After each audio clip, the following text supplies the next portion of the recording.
الدرجة الثانية. تعليقك، وهل كنت متوقع هذا القرار؟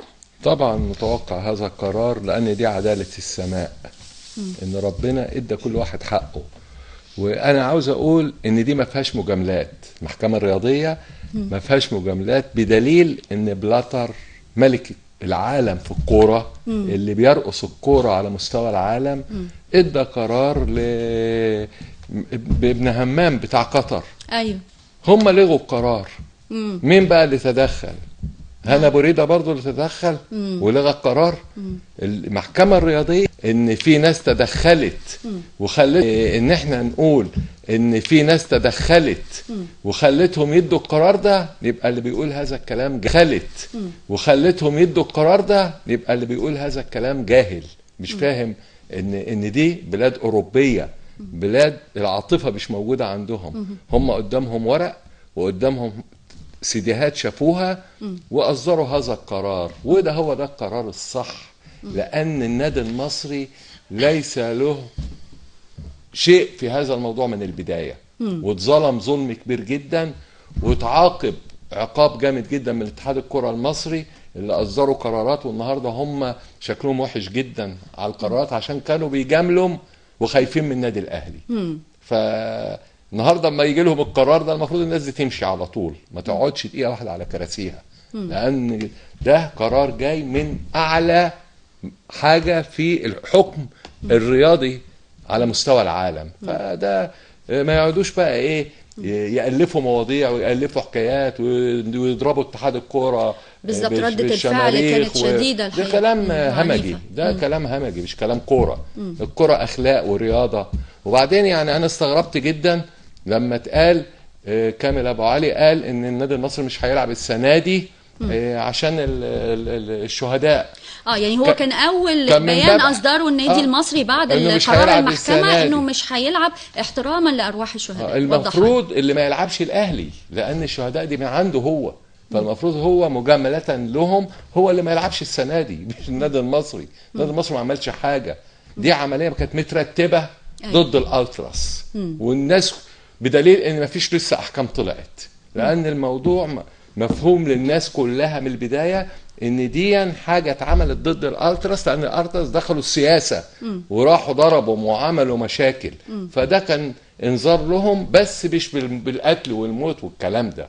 كان في يعني درس لهم. يعني احنا من قبل مين يا والله ما تفهمي بقى، ما هي المشكله هنا. من قبل مين؟ انا مش قادر اجمعها. مش معنى على ارض بورسعيد. ايوه، على ان الارض خصبه قدامهم، كانت خصبه ان يتعمل فيها هذا الموضوع. هما الموضوع ده حبوا يعملوه في المحله، فشل.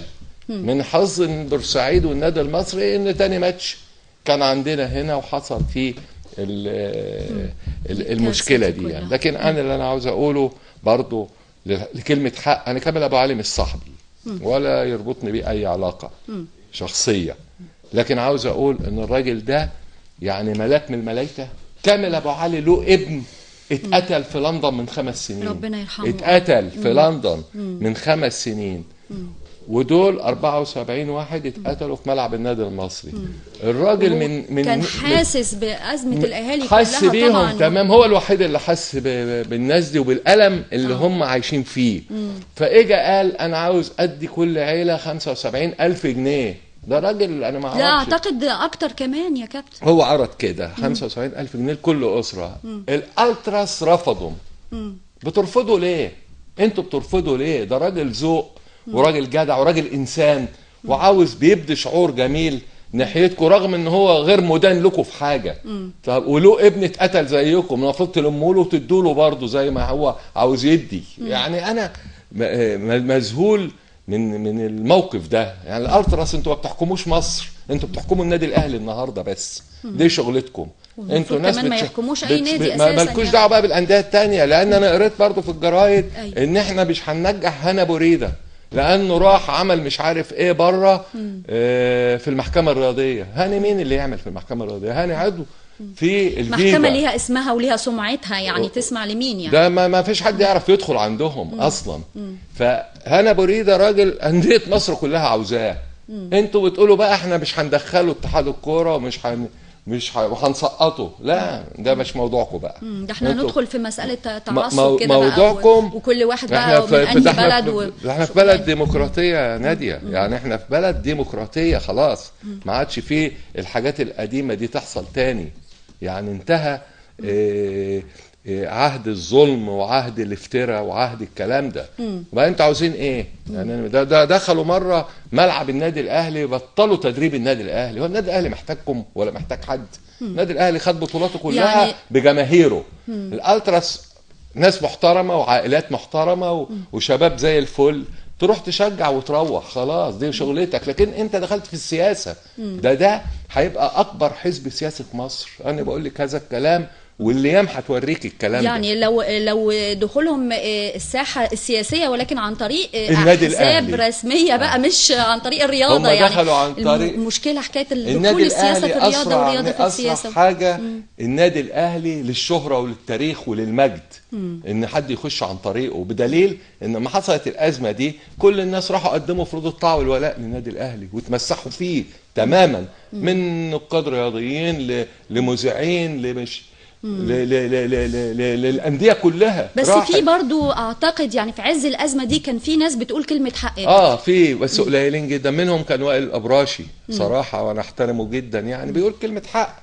انا ما بجاملش النادي المصري على النادي الاهلي ولا جامل الاهلي على النادي المصري، لكن انا بقول النادي المصري ده كيان، وكيان محترم برضه، وناس لها وزنها. فاحنا ما نجيش ندوسها برجلنا كده وهي مظلومه. ما هو المحكمه العسكريه قالت لك ان الناس دي مظلومه، ما عملتش حاجه. المحكمه العسكريه المحكمه الرياضيه قصدي. الرياضيه. احنا صعب. الحمد لله. لا ما احنا داخلين على السحور، لازم اخرب شويه مش اشكال. فاللي انا بقصد اقوله ان انتوا مش هتحكمونا ولا هتحكموا مصر، انتوا شغلتكم النادي الاهلي. بس هقول كلمه، لو صالح سليم موجود في النادي الاهلي ما كان ممنوع حاجه اسمها التراس، وممنوع الكلام ده يحصل. صالح سليم كان، انت قصدك يعني لو في شخصيه قويه، هو كان جبروت، ما حدش يقدر. التراس ايه اللي تخش النادي الاهلي؟ ما النادي الاهلي بيكسب من غيرهم، وهم اللي هيكسبوا النادي الاهلي.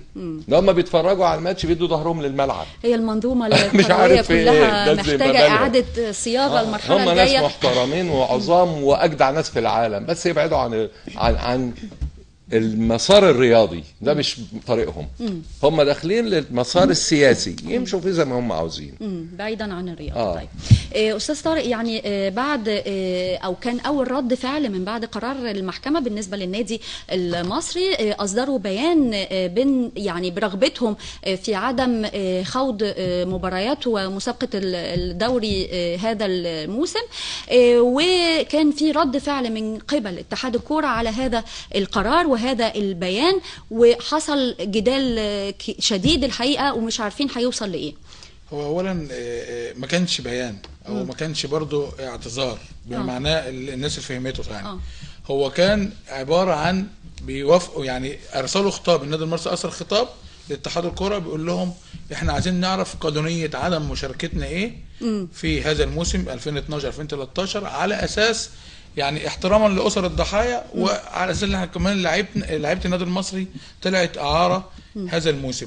فطبعا فما كانش فيه، يعني ما كانش فيه لعيبه، ما كانش فيه ولا مدير فني ولا حاجه خالص موجوده في النادي. وحتى لو هيبقى فيه، يعني احنا برضو سمعنا ان ممكن استعاده مثلا بعض اللعيبه، ممكن يبقى فيه لعيبه افارقه او خلافه، ولكن يعني هي وجهه نظر اعتقد فيها تغليب الصالح العام ومصلحه الوطن في هذه المرحله عن ان النادي المصري يشترك، يعني ولا ايه رايك؟ حضرتك بتقول ايه؟ هيشاركوا من غير جمهور يا هو اولا قرار المحكمه يا كابتن، قرار المحكمه الدوليه بيقول لك ايه؟ بيقول لك عوده النادي المصري للنشاط الدوري العام. ماشي تمام. فالمفروض مجلس اداره النادي المصري اللي هو حاليا مش موجود ولسه ما قرروش القرار، المفترض النهارده هو يقول لك لا هو بس في لجنه مؤقته بتاعمل، ما هي يعني في خلال يوم الخميس الجاي ده باذن الله هيكون اللجنه موجوده، اللي هي برئاسه كامل ابو علي وعاطف مبروك باذن الله، وحسام عمر وياسر يحيى ومحمد الخولي واحمد فرغالي وحسن شلبي. دولت معروضين على، دي اخر اسماء خلاص تم التواصل ليها. هم دول السبعه دول. السبعه دولت اللي هم المجلس اللي هيتم تعيينه من قبل خلاص. المحافظ ارسل هذا الخطاب وعلى فكره في ازمه بين المحافظ والجهه الاداريه في بورسعيد اللي محدش عارفه يعني. الجهه الاداريه اللي هي مديريه مديريه الشباب والرياضه. لان انا استغربت جدا لما الاقي موظف في الشباب والرياضه يطلع يهاجم محافظ ويهاجمه في الملأ وفي الصحف القوميه، ويعني موظف يهاجم محافظ، حاجه انا اول مره طب استغرب. احنا هنعرف تفاصيلها دي بس بعد ما حضرتك تستكمل هذه النقطه، ان المفروض اللجنه هتنعقد يوم المفروض ان الخميس. اللجنه دي خلاص اللي هو مجلس الاداره بتاع النادي المصري هيجي له موافقه من عماد البنان. عماد البنان حاليا في الاولمبياد في لندن، ما هوش موجود. فهو دلوقتي لازم اللي يعمل الموافقه بتاعه مجلس النادي المصري اللي هو حاليا موجود عماد البنان. عماد البنان احتمال ما يبقاش في التشكيل الوزاري الجديد، واحتمال اللي هيمسك اسامه ياسين اللي هو هتبقى وزاره الشباب والرياضه. اسامه ياسين ده في سابقه قبل كده، ما نقدرش بقى نؤكد يعني، دي لسه اسماء مرشحه مرشحه بس انا بقول في سابقه قبل كده بينه وبين النادي المصري لما كان ماسك لجنه الشباب والرياضه في مجلس الشعب. كان هو رئيس لجنه الشباب والرياضه، وكان دائما بيطلع يهاجم النادي المصري في احداث النادي الاهلي، وانا كنت بشوف الكلام ده وكنا بنسمع الكلام ده على الهوا. كان بيهاجم النادي المصري وبيهاجم جماهيره يعني اللي حصلت في 74. ما انا بقول لحضرتك احنا تملي هنا في البرنامج بنسبق الحدث بما معناه. النهارده انا اقول لك على حاجه برضو محدش يعرفها. النهارده اجى للنادي المصري جواب يا كابتن مدحت من اتحاد الكوره. تمام. بيطلب ايه الجواب؟ خلي بالك يا كابتن، الجواب بيطلب من النادي المصري قرار صريح من مجلس اداره النادي المصري بعدم المشاركه في الدوري الممتاز 2012 2013. يعني عايز قرار صريح علشان ان شاء الله درجه ثانيه. الماده 40 في لائحه المسابقات يهبط الى الدرجه الادنى، وده كلام خطير. طب في النهارده كان تصريح من عصام صيام رئيس لجنه الحكام عضو اللجنه التنفيذيه المؤقته لاتحاد الكوره ان اللجنه بتدرس اجراء تعديل في لائحه لجنه المسابقات للموسم الجديد بحيث يتم تخفيف عقوبه انسحاب الانديه من المسابقات اللي بيتم تنظيمها تحت مظله الاتحاد. هو كان في بيبقى غرامه ماليه 300,000 جنيه وهبوط النادي المنسحب للدرجه الثانيه. بيدرسوا دلوقتي الغاء الهبوط والاكتفاء بالغرامه الماديه. ده الكلام ده على اساس الحاجات اللي بعد كده. احنا بنتكلم خلاص الموسم ما هيبدا يا كابتن مدحت. الدوري دلوقتي هم بيجهزوا الجدول بتاعه. هم بيدرسوا عشان الحاله دي. لا مش عشان الحاله دي حضرتك. هم اصل عصام صيام كل يوم والتاني بيطلع تصريح غلط. يعني انا مش عايز اقول لحضرتك هم اللجنه متضاربه مع بعض. عصام صيام بيطلع، عامر حسين بيطلع، انور صالح بيطلع، عزم جاد بيطلع. المشكله النهارده ان في ماده في اللائحه في خطأين هنا يا كابتن طارق من وجهه نظري.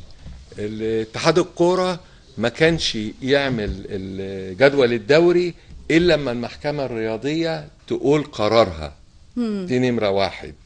نمره اتنين، النادي المصري ما كانش يبيع لعيبته الا لما يطلع قرار المحكمة. ده معناه ان كان في نية مسبقة حتى يعني، وهو بيعرض تظلمه على المحكمة الرياضية الدولية، معناها وهو متوقع مثلا ان يرفع الظلم ولكن هو في نيته عدم المشاركة. بدليل اللي هو كابتن مدحت برضه النادي المصري لما قدم في المحكمة الرياضية لما المحامي الاسباني اللي هو جون كريسبو سأل، يعني هو هناك في المحكمة كانوا عايزين يعرفوا الدوري بتاع مصر امتى. هو اولا عشان تبقى انت بس فاهمه والساده المشاهدين فاهمين يا كابتن، عشان احنا برضو بنخاطب الساده المشاهدين. اولا هناك في المحكمه الرياضيه ما يعرفوش حاجه اسمها نادي اهلي، ما يعرفوش، ولا يعرفوا حاجه اسمها نادي مصري. دي مشكله بين ناديين. نادي المديرين دولت موجودين في مصر، لا قال لك مين اهلي ولا مين مصري ولا شعبيتهم ايه ولا الكلام ده كله. الحاجه الثانيه برضو اللي محدش عارفها اللي هنا في مصر ليه المحكمه الرياضيه لهم فرع مركز دولي هنا في القاهره بيديره دكتور محمد عبد الرؤوف. والدكتور محمد عبد الرؤوف ده عضو في المحكمه الدوليه وعنده خلفيه بكل اللي بيجرى. لما النادي المصري قدم السيديهات وقدم الاوراق وقدم كل المستندات والملفات كلها، النادي المصري استعرض كل ما حدث اثناء الثوره، مش بس في الرياضه، هي سنة ونص في المجمع العلمي، في شارع محمد محمود، في الازمات المفتعله، الكوارث دي كلها كل ده اتقدم. بدليل اللي هم كمان يا كابتن برضو في حاجه برضو فايته الناس برضو مش قادره تفهمها، مش اللي في بورسعيد لا اللي في مصر، اللي هم على طول النادي الاهلي ان النهارده المحكمه الرياضيه لما اصدرت هذا القرار قالت لك في اخر الحكم ان اي شكوى تكون مرفوضه. ده كلام انا بس بطمن الساده المشاهدين، لان طلع على الانترنت من قبل ما نخش من شويه ان المستشار حازم بدوي بيقول لك اللي هو هينظر في التظلم اللي كان قدمه النادي الاهلي والنادي المصري. انت جاي تنظر في التظلم دلوقتي؟ ده الكلام ده بقاله شهرين او شهر ونص. اولا النادي المصري معاه حكم محكمه دوليه، وده الحكم اهو وانا بوريه للشاشه، ده حكم محكمه دوليه ومحدش يقدر يلعب في حكم المحكمه الدوليه، ولا المستشار حازم بدوي ولا اي مستشار في العالم كله، لان ده حكم ليس عليه اي طعن والفردريه والكلام ده كله. كل الكلام ده مرفوض. يعني في لجوء دلوقتي للمحكمه الفيدراليه الرياضيه السويسريه ايضا. فيعني حضرتك شايف ان احنا ممكن الحكم ده يتم الغاء والطعن عليه ولا لا؟ لا، الحكم ده نهائي ومفيش طعن عليه، والنادي المصري هيلعب في الدوري الممتاز رغم انف الجميع. أنا يعني بقول هذا الكلام يعني حضرتك وبعدين مش مع قرار النادي المصري بانه يأجل مشاركته في الدوري الممتاز للموسم الجاي؟ لا، انا اتوقع ان النادي الاهلي اللي يأجل سنه، مش النادي المصري. النادي المصري ماله؟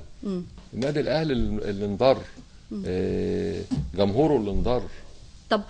طب ولو في حاله مشاركه النادي المصري، انت شايف الاجواء عامله ازاي يا كابتن؟ انا شايف عشان كده النادي المصري بقى الكلمه اللي بتقولها دي، طيب يعني الكلمه اللي حضرتك بتقولها دي النادي المصري احترم الصالح العام للوطن بالظبط، وقال لك يعني النهارده انا بعرض عرض، انا كرئيس نادي مثلا بعرض عرض، انا شايف ارض ان في دم وفي مشاكل فهو الراجل قال بعد اذنكم يا جماعه السنه دي احنا هنعتذر على اساس تكون الامور هدت ونبدا من الموسم الجديد. هم مش راضيين، مش راضيين خلاص، مفيش مشكله. وهو برضه غلطان انه يقول كده، ده راي عام برضه، ده نادي بلد.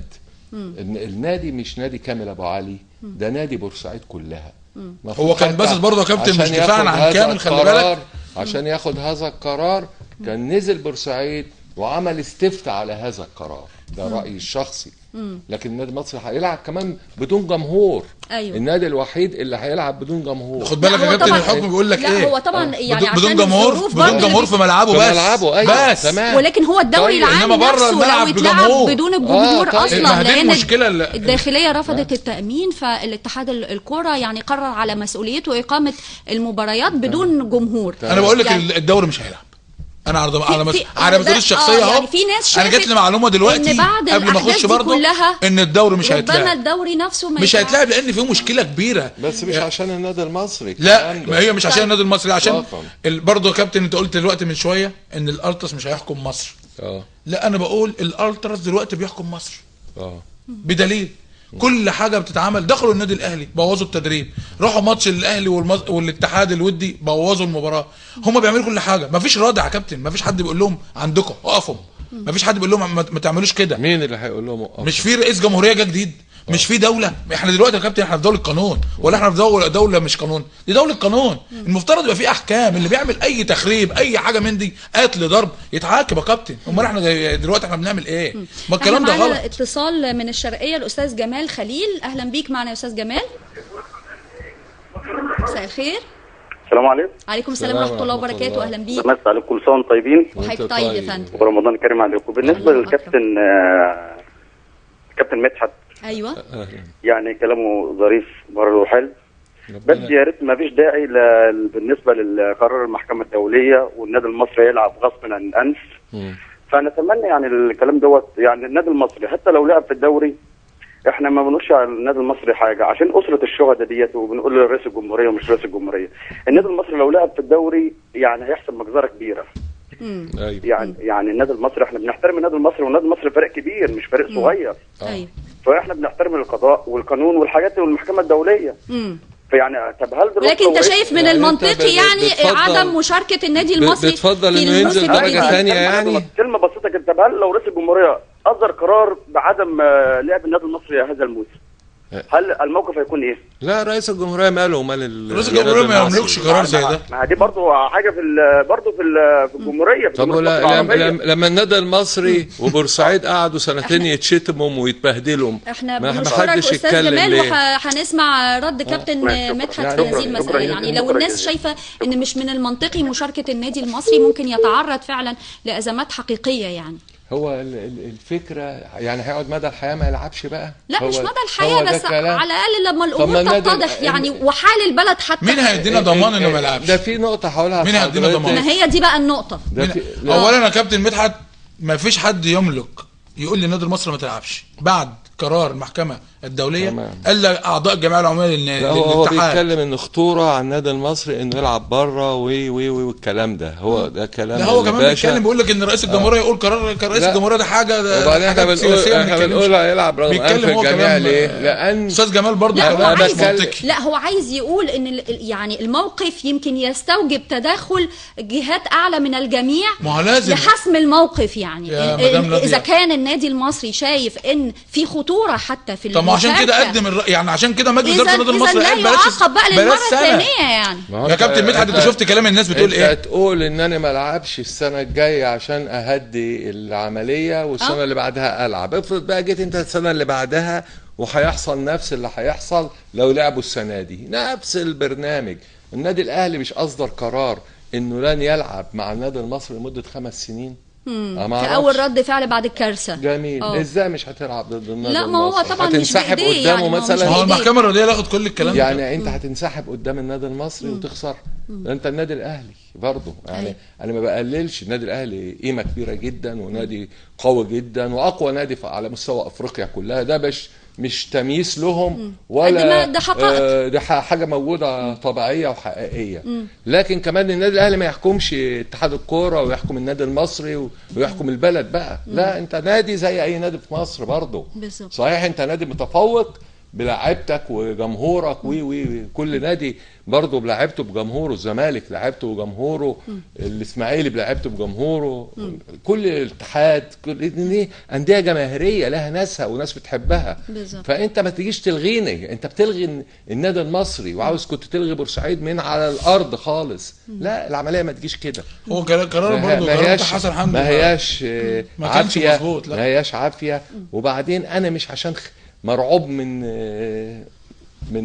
مثلا من ناس اهو مد قرارات غلط. ما هم اللي عملوا الجمهور ده. يبقى في تخبط كل شويه في القرارات. كابتن مدحت هم اللي عملوا دول. ما هم اللي عملوا الجمهور ده. مين اللي وكانوا بيساعدوهم وكانوا بيدعموهم وكانوا خايفين منهم يعني. كانوا بيعملوا حاجات كتير للجمهور وده غلط. النهارده جمهور يعني هو جمهور الالتراس ده طلع ازاي يعني؟ مين اللي كان بيدعمه؟ وموجود في كل نادي يا نادي هانم. موجود يعني موجود في الزمالك وفي الاسماعيلي وفي المصري يعني. بس هو النادي الاهلي بس مساله بقى يبقى له هذه السطوه وهذه السيطره على القرارات والاحكام دي. ما كان في اعضاء مجلس اداره من النادي الاهلي بيدعم الجماهير دي، بيدعمهم ماديا يعني. بيجيبوا لهم اتوبيسات وبيجيبوا لهم وبيدوهم فلوس يجيبوا اكل وكده عشان السفريات اللي بره. الكلام ده كله معروف. انما النهارده اللي يحصل يعني الاستاذ جمال اللي اتكلم ده ويقول لك ان الكابتن مدحت يقولش لا رغم انفي عن الجميع بورسعيد والنادي المصري، مش عشان انا شهادتي مجروحه او الكابتن مدحت شهادته مجروحه انا بورسعيديه مثلا. لا ده في محكمه وفي هو مش بيعترض على حكم المحكمه على فكره. هو مش بيعترض. لا قال هو بيعترض على الكلمه اللي قالها الكابتن مدحت فقوسه. لا هو مش بيعترض برضو على راي كابتن مدحت فقوسه. هو بينقل راي. لا قال الكابتن مدحت ما يقولش انه هيلعب رغم انف رغم انف المحكمه. ده في محكمه يا جماعه، ده قرار محكمه. قال كده هو مش ضد قرار المحكمه. هو شايف ان ممكن يبقى يعني في عدم منطقيه في المشاركه دلوقتي. بص حضرتك اللي عمله مجلس الاداره بتاع النادي المصري هو المنطقي. اللي انا بقدم ورق رسمي بقول لكم بعد اذنكم قولوا لي قانونيه عدم اللعب ايه بالظبط. هو الناس مش عايزين تحصل مشاكل.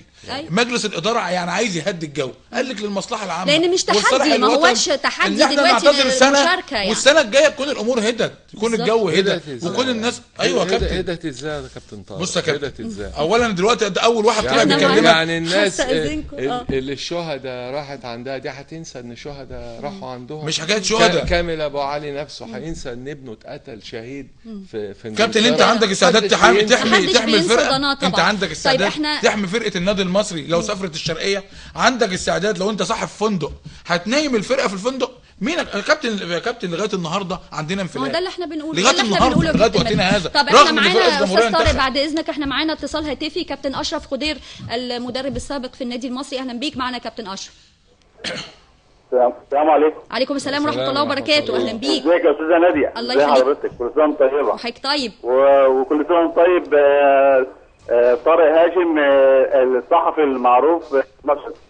اهلا بيك كل سنه وانت طيب. طبعا نجم مصر والخبير الكروي العالمي كابتن مدحت فقوسة اللي مشرفنا دايما وصاحب بطولة كأس العالم العسكرية، وهو كان مميز كلاعب. انا اتفرجت عليه كان لعيب خطير وادى النادي المصري كتير قوي سواء وهو لعيب وادى النادي الاهلي كمان، كان لاعب من النادي الاهلي وكان مشرف الكرة البورسعيدية، كان خير سفير لبورسعيد. ربنا يخليك. وطبعا انا بلاقي كل كلام بيقوله الكابتن مدحت وطارق، وده كلام جميل جدا، وهم خير من يتكلموا عن النادي المصري. النادي المصري فعلا لازم الجهود تتضافر ويرجع المستر كامل باسرع وقت ويرجع اللعيبه دي للتدريب، لان ما عادش وقت. احنا ممكن في اي لحظه يقول لك اتحاد الكوره انت هتلعب، طب احنا هنعمل ايه؟ لازم نجيب اللعيبه دي، ولازم مستر كامل يتفاوض مع الانديه، الناس اللي طلعت اعراض دي يتفاوض، وهو طبعا مستر كامل محبوب على مستوى الانديه في مصر، فيقدر بعلاقاته الجميله يقدر ان هو يرجع اللعيبه تاني دي في ثواني. وطبعا المدير الفني موجود ويقدر يلم الشمل تاني، والنادي المصري يعني يبقى جاهز في اي وقت، لان ما نضمنش الظروف اللي جايه شكلها ايه. لازم بقى حته الاستعداد. طب لو الامر يعني بعد كده لقينا ان في وعود مثلا من اتحاد الكوره بعدم هبوط النادي المصري في حاله اعتذاره عن المشاركه في هذا الموسم، هل انت مع قرار النادي المصري بعدم المشاركه؟ لا، انا لو يسمح لاتحاد الكوره ان السنه دي ما يبقاش في لعب ما فيش مشكله، ده لو جت من الاتحاد عشان بس لو في ضمانه يعني بعدم الهبوط. لو في ضمانه اخدت بال حضرتك. تمام. هو كابتن اشرف ما فيش حاجه اسمها ضمانه ان النادي المصري يقعد سنه وبعدين يلعب في الممتاز، ما فيش حد يجرؤ يدي هذا القرار. بنشكرك شكرا جزيلا كابتن اشرف يعني على مشاركتك. شكرا جزيلا. هو يقدر اتحاد الكوره يدي قرار بكده، وفي انتخابات جايه. اقول لحضرتك على حاجه برضه ردا على كلام اشرف خضير. اولا الضمانه ليست مع اتحاد الكره. ايوه، الضمانه مع الجمعيه العموميه لاتحاد الكره اللي هم 91 نادي. أيوة. والقرار بالاغلبيه مش بالاجماع. لابد ان يكون، واللي انا عارفه ان عامر حسين هيجتمع في خلال يومين. أيوة. مع القسم الاول والقسم الثاني من انديه مصر هم 91 نادي، وهيعرض عليهم الامر وهياخد منهم ورق رسمي موقعين عليه. لو عشان ما فيش حد بعد كده يشتكي لو النادي المصري هبط او ما هبطش، ما حدش يشتكي. يعني النادي المصري هيشترك او مش هيشترك، ما فيش بعد كده ايه واحد يجي يقول لك ايه لا النادي المصري المفروض يهبط. لا ما فيش الكلام ده. يعني سؤال، الجمعيه العموميه هي صاحبه الحق في اعفاء النادي المصري من الاشتراك من عدمه. الجمعيه العموميه وبعدين ولا قبلين وتقبل مبادرته بعدم مشاركته. هي الجمعيه العموميه كابتن صاحبه الحق. الجمعيه العموميه هي اللي بتجيب مجلس اداره نادي الاتحاد. الجمعيه العموميه هي اللي بتعين، الجمعيه العموميه هي اللي تصدر انت قرارات. شايف يا كابتن مدحت مع وجود ضمانه مثل هذه من قبل الجمعيه اللي تعد يعني موافقه الانديه مثل الجمعيه العموميه، انت شايف ده ممكن فعلا يخلي النادي المصري السنه دي يعني يؤكد على عدم مشاركته؟ ما هو كلام حضرتك ده ممكن يبقى كده، مش كده؟ بس ليه انا احط نفسي في هذا الموقف؟ ليه لان الموقف اصعب يا كابتن. اعتقد يعني على ارض الواقع اصعب. الانديه كلها تتحكم فيا وتقول لك ما يلعبش او يلعب او كده. طب ولو كان ما هو ده كابتن يعني القانون. هو لو كان بعد قرار المحكمه على طول قال انا راجع بقى وحقي وبتاع، مش كانت زمان الدنيا اتقلبت بقى بالعكس؟ مش كده؟ طبعا. مش كان مش كانوا قالوا بقى يعني هو ده بعد الاحداث دي وجاي يلعب في الممتاز وبعد قرار يا نادي يا هانم ده هو قال مش هلعب والدنيا اتقلبت عليه. قال مش هلعب والدنيا اتقلبت عليه. ما انا بقول لك ما بالك بقى لو قال بقى لا عاوز ادي من عندي لكل اسره مبلغ كذا، رفضوا ازاي وناخد منه ليه ده؟ ايه ده؟ بص يا كابتن، هو في حد بيعمل الكلام ده في الدنيا كلها؟ هي العمليه عمليه احتكار. بقول لك رغم ان انا غير متفق معاه اطلاقا في ولا حاجه، يعني يمكن جمهور بورسعيد بيحبوا جدا ومقتنعين بيه اقتناع موت يعني بكامل ابو علي فعلا. انا بالنسبه لي انا متحفظ على الكلام، لان بشوف حاجات مش مظبوطه قوي يعني. زي ايه يعني زي التصرفات اللي اتعملت بيع اللعيبه دي قبل ما يجي لنا قرار. دي اعارات مش بيع. او اعارات ازاي بقى؟ طب لو ما كانش طب انا عايز اقول لك بقى مفاجاه. بالنسبه لاعاره اللعيبه، ايوه من حق النادي المصري نرجع اللعيبه دي. اولا حتى الان اللعيبه دي ما خدتش استعلام من منطقه بورسعيد لكره القدم. ايوه ما خدتش استعلام كويس من منطقه بورسعيد لكره القدم. انت فاهم ان كل نادي بيجي عشان انا عرض لعيب بيجي ياخد استعلام. تمام. الحاجه الثانيه كمان النادي المصري مأيدها في قائمته، مأيد 19 لعيب. ايوه واخد بالك؟ يعني النادي المصري مأيد 19 لعيب في القائمه، بس خدوا استغناءات. ما انا اقول لك مش استغناءات، ده في حاجه اسمها بالود يا كابتن. انت رئيس نادي سموحه وانا رئيس النادي المصري، اتفقت معاك ان اللعيب ده هيجي لك اعاره مده سنه وادتني فلوس واللعيب اخد فلوس. افرض اللاعب ما رضاش يرجع، هو حر. ما هي هنا راي اللعيب بقى. دي راي اللعيب، دي راي اللعيب. ما بص طيب هنا في حاجتين يا كابتن، ما انا هقول لك. طب ما انت ما كنتش تقدر تجبرهم برضو على ان كانت لسه الصوره مش متضحه وحكم. ما هو هنا في حاجتين يا كابتن مدحت، تقدر تجبرهم ان يفضلوا موجودين. هنا في حاجتين، هو مش اجبار، هو ممكن لو في حكم ضد النادي المصري اللعيبه دي هتبقى فري لوحدها. وبعدين عندهم شهر يناير ممكن يروحوا يتأيدوا في الأندية زي ما هم عاوزين. يعني الموضوع ايه مش بالخطورة اللي انا شايفها او بالمنظر اللي انا شايفه كده.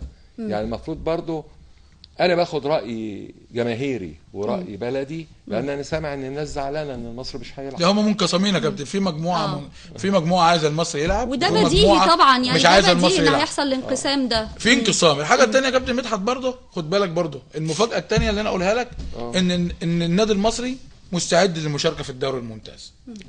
بمعلومات انا. بمعنى ايه؟ طيب. بمعنى ان هو النهارده بدا يكلم رؤساء الانديه وبدا يكلم اللعيبه اللي موجوده في الانديه الاخرى. في لعيبه كتير موافقه اللي هي ترجع النادي المصري، ورؤساء الانديه لسه يعني سمعت منك ان حسام وابراهيم ممكن يرجعوا. ده خلاص بدليل اللي هم حسام وابراهيم خلاص، بدليل اللي هم حسام وابراهيم لغوا عقد اماراتي كان جاي لهم. تمام. يعني كان جاي لهم عقد اماراتي والناس لغوه على اساس ان هم عايزين يرجعوا النادي المصري. يرجعوا النادي المصري عشان يقعدوا في بيوتهم سنه ولا ايه؟ مش فاهم. يرجعوا عشان يشتركوا.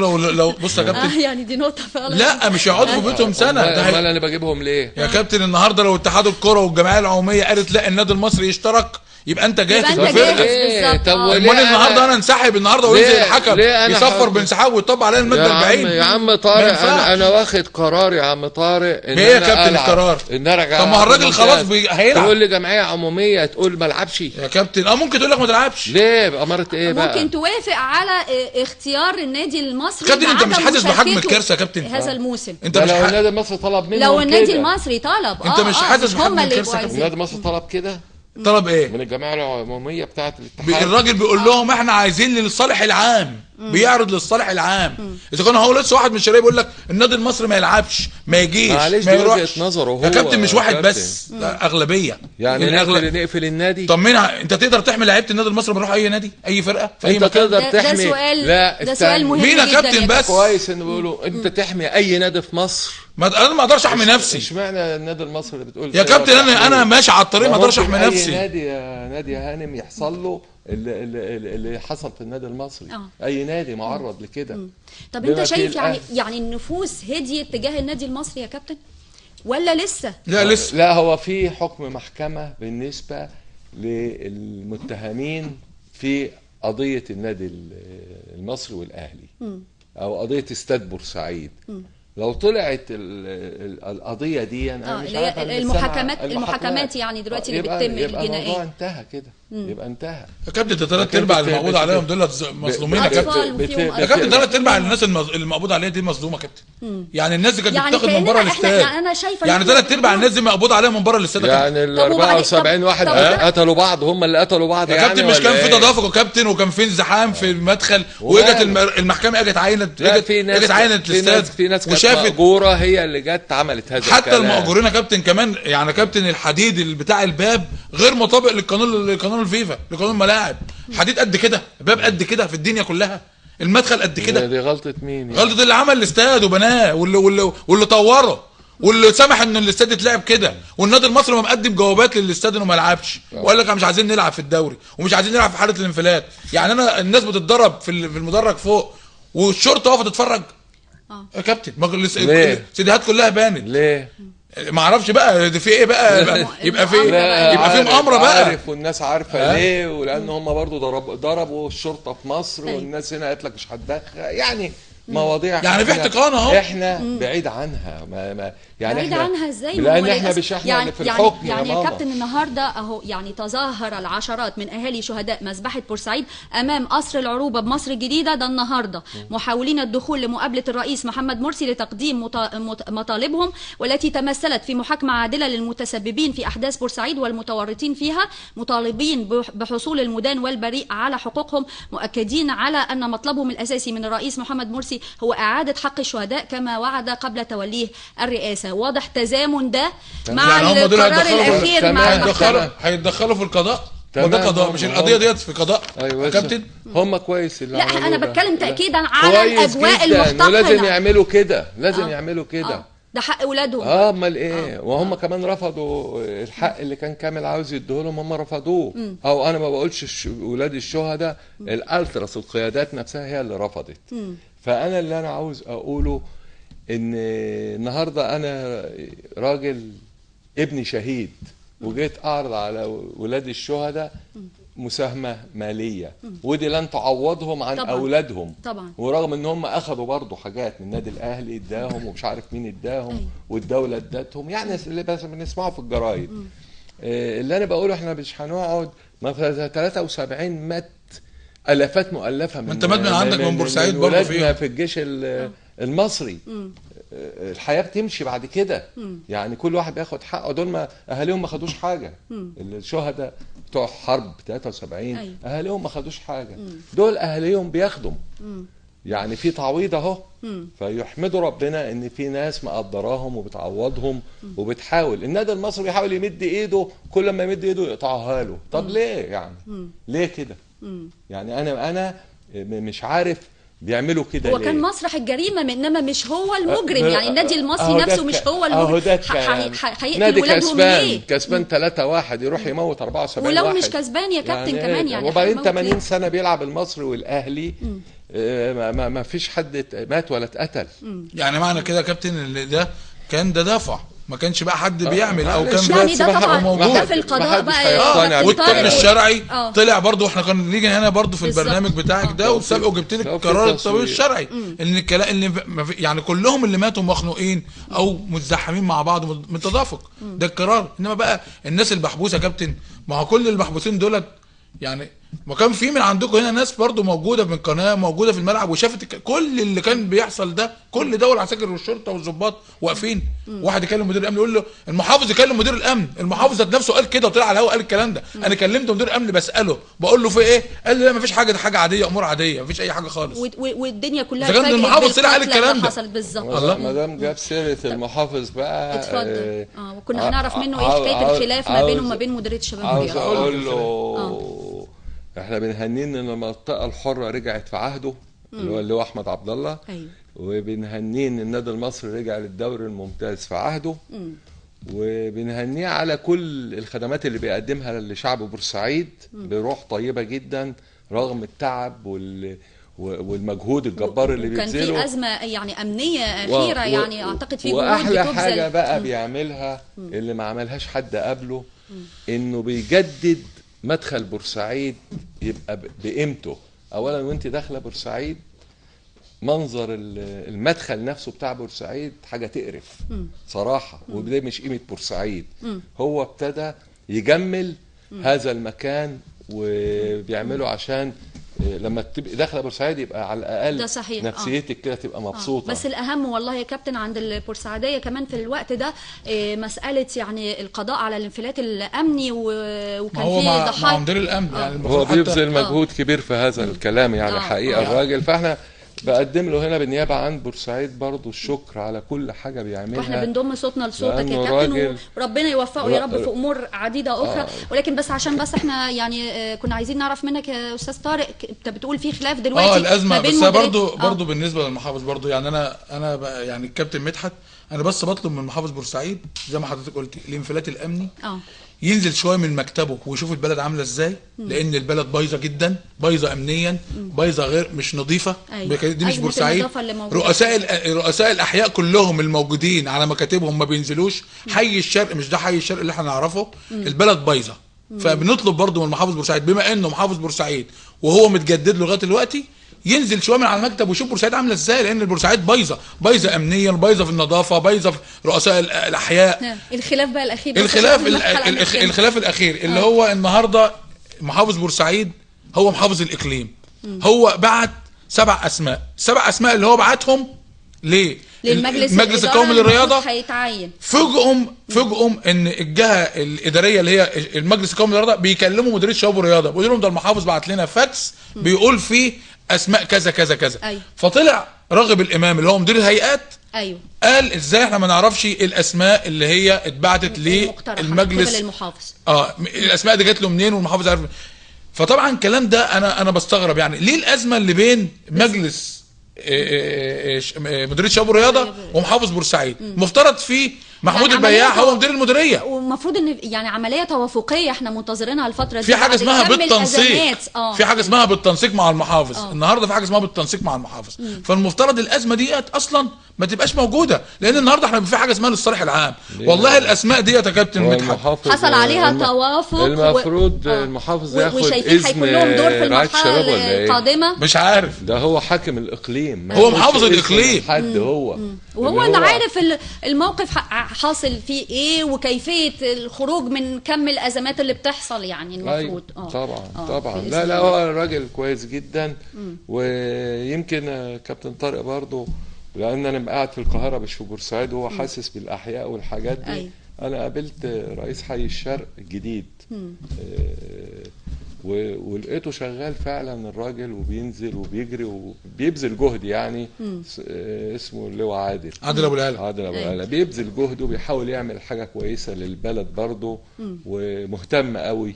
وهو اشتغل في مصر برضه في القاهره وكده. فانا يعني بتكلم ان يمكن الرساله اللي طارق بعتها هتخلي رؤساء الاحياء ينزلوا يجروا في الشوارع باذن الله. وده المطلوب في كل محافظه الحقيقه، مش محافظه بورسعيد بس يعني. مفيش ده مش زمن خالص الجلوس على المكاتب يعني. والمحافظ وبعدين برضه مدام ناديه، برضو البلد بالنسبه هي الزباله. ايوه، القمامه مشكله النظافه على مستوى الجمهوريه. هو عندنا بس في بورسعيد. لا بس زادت يا كابتن في بورسعيد قوي، وعلى حسب بقى زادت قوي بورسعيد القضاء عليها يعني. ما هو في حمله قوميه دلوقتي وطن نظيف يعني. لما نشوف ان شاء الله هتسفر الحمله دي عن ايه ان شاء الله، والمفروض ان يكون في تضافر يعني من الجميع ومن كافه القوى السياسيه يعني. طب زمان ما كانش في قمامه ولا ايه؟ يعني اشمعنى الايام دي اللي طلعت؟ قبل كده كان في ايه يعني؟ عاوز افهم. بس الناس يعني اللي قبلنا بس في ثوره، كان في قمامه ما عندهم؟ في ثوره يا كابتن، وفي المفروض ان قضاء على كافه المشكلات اللي بتمر بيها والانفلات الامني. وبرضه يعني لو بدانا من النظافه، طيب يعني لو ما قدرناش عليه امال هنقدر على ايه؟ برضه من خلال برنامجك انا برضه بطالب اللي هو سامح رضوان مدير امن بورسعيد يشد شويه في يعني البلد. بصراحه البلد فيها انفلات امني غير عادي، ضرب نار وناس بتموت والكلام ده، وناس بتتخطف. بس ما قلتش شويه طيب يا لا لازم بقى كمان، ولازم طالما هو اتجدد له هيقعد في بورسعيد لازم ينزل شويه للبورسعيديه ويشوف الكلام ده ايه، لان الكلام ده مش مطلوب يعني. أيوة. والحاجه الثانيه برضه يعني عشان انا مقتنع ببرنامجكم، والبرنامج يا كابتن مدحت بصراحه يعني بيشوف احداث النادي المصري، وكذا لقاء مع زملاء كتير من الاعلاميين الموجودين طبعا. انا برضو بهنيكم ووديكم ده درع جريده جمهور وموقع جمهور بورسعيد للبرنامج بتاعكم، وبيستلموا طبعا الاستاذ سعد التبع رئيس التحرير تمام، واحضرتك والاستاذ اسامه طبعا اسماعيل ده بالنيابه بقى عن رئيس القناه بقى طبعا بالنيابه طبعا، والكابتن مدحت طبعا اهوت يسلمه لكم. وده حاجه بسيطه برضه علينا كلنا يا سعد. ومش عايزين ننسى الزميل الاستاذ حسام مسعد طبعا واسامه اسماعيل مخرج البرنامج. تمام، مجهود رائع جدا. ويمكن بعد كمان شكر للاستاذ رفعت عبد النعيم والمستشار بالفعل مجهود جدا. وان شاء الله يكون معانا الزرع ده طول الحلقات موجود، وان شاء الله يكون كده. ده حاجه بسيطه جدا يعني. مش عايزين ننسى الهندسه، ومش عايزين ننسى رجالات الاضاءه وكل من هم وراء الكاميرات والتصوير والكنترول ومساعد المخرج وكل. كان حارس مرمى عندي سعد ده والله. امال ايه؟ وعشان كده نجم في البرامج الرياضيه. ما شفتوش مسك الهديه ازاي؟ مسكها كده زي مش اي حد، مش اي كنت عاوز اقول لحضرتك حاجه صغيره. اتفضل يا كابتن قبل ما نختم.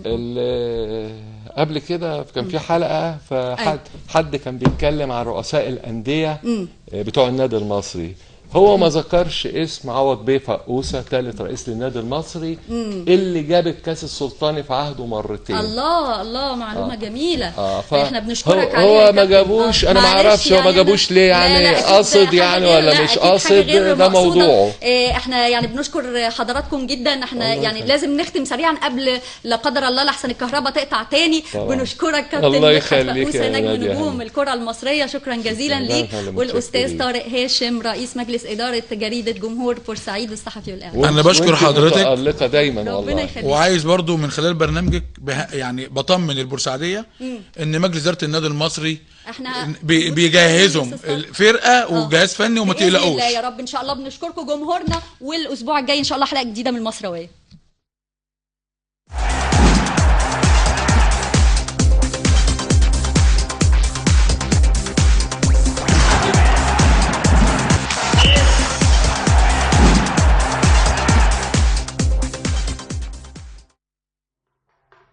اسمع ونزل على موبايلك أحلى الأدعية الدينية. اتصل من أي محمول على 14 13 أو من أي خط أرضي.